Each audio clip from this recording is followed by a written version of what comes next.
Hello and welcome back to Boopolo channel. My name is Pascal. Today I am going to do a review of an AstroAI. It's a battery tester multimeter. It's a 4,000 count multimeter with battery tester, and also it will test resistors, it will test diodes, it will also test capacitance. Okay, so we are going to take you through it. It's also got a non-contact voltage setting in it. Before I show you all the setting, we're going to test it with some capacitors, we're going to test it with some resistors. I bought this myself, it wasn't sent out to me, so hopefully I will give you as honest a review as I can. So I am going to measure it and weigh it for you first.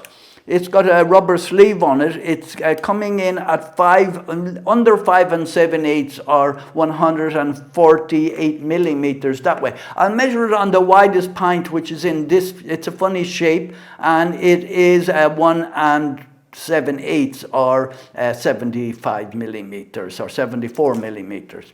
In the widest point would be here with this is with the rubber on it now. It's coming in at 1 3/8, just under 1 3/8 or 35 millimeters. In weight, it weighs 6.58 ounces or 186.5 grams. It has a stand on it like this. It comes with these leads. It comes with these little crocodile things as well, which a lot of them don't come. I will take out the battery. I will show you the battery. It gives you the instructions on the back for what size of fuses it comes with. Well, it has a 10 amp setting. It's got 3 AAAs, which is great, right? Some of the cheaper ones all come with a 9-volt ones, which are more expensive, and I'm not sure whether they'll last any longer. The 9-volt ones seem to make a bigger beep when they're, so it's very quick to change them in this. In the instructions it tells you you just open the back off if you need to, if you have blown the fuse. So we'll plug the leads in. No, what I'll do first, this one has got a non-contact voltage, so we'll turn it all the way over there. We'll turn on the light by holding down this button, and I have some electricity lead here, and we'll see, does it work? I have lavalier. I'm sure you can hear that. I can hear it. Yeah. So about an inch away before it works, and that's a heavy lead. So yeah, that works. It's got amp, full amp. So when we are on full amp, if you're going to be doing amps like in a motor or something, the common is in the middle. I've done a review of one there a few minutes ago, and the common, the common was on the right hand side. So if you are using this for something like a motor, and you wanted to check, you will use use these. These are better for when you are doing something like that, for doing amp test, right? Now it's on DC there, so you press select, and it's on AC, and you have a 10 amp here. But normally, if you're doing milliamps or anything like that, put the red lead over here. So the red lead, it's category 3 at 300 volts, and it's category 2 at 600 volts. That's the rating on it. It is true RMS though, and so you have to hold the button down. I think there's a way of setting that you don't have to hold it down the whole time. But for doing the amps then, for milliamps, you have it here. You have it on here, and for microamps, micro is a U like in microfarad. It's not a NEM as some people use. So in a minute we will do. I have some resistors here, and I have some capacitors, and we're going to test it to see is it any good. But this one comes with this setting for testing batteries really, really quickly. So I have some batteries here, and we are going to test them. These are 9-volt batteries, so we will set the setting on 9 volt, and I will go on the first one. And I knew this one was not good. So you can go through all your batteries and then recycle them, get them out of the way when you know that they're no good. 9-volt battery at 3 volts is never going to do anything for you. And then we have another one here, and it's still, it's 4.6 volts. So both of them are no good, we know so far. And then I will know which one is the good one. And that's 8.96 volts. So that's good enough still to use. Now, I have some batteries here, and to be honest, I'm going to put 1.5 volts on that. I've not got a clue if they're good or not. It's 1.58. That's a good battery. We know that. So we put that into our box where the good battery is. They're two good batteries, the Kodak batteries. They're not. I have an 18650 here. I don't know if it's charged up or not. I have to put that on, probably have to put that on 9. And it's 3.77. That's charged up. Yeah, that's good. So this battery thing setting, and you have one here for 12 volts as well. So the 12 volt one is very handy. If we put the 12 volt one on this good battery here, it will still give it the measurement. But it's better that you have it nearer, so for the tolerances, right? So on the volts, we'll come back up. We'll do these last two because I'm going to do some testing with them. You have the volts here, and you have DC. DC is always a straight line with dots on top of it. And you have DC here with the straight line and the dots under it. But it has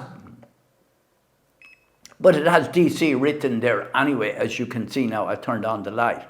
So when we press this one again, it's AC. And AC is a snake, okay? Always remember AC is a snake because it's alternating. The current is alternating. It's not going in a direct line. So you're waiting for me to do some. First, I will do the continuity. I press again, and that's showing a diode up there, right? And then it's showing the little speaker here, like you have on your remote control for your TV. So we know that that's continuity because it makes noise.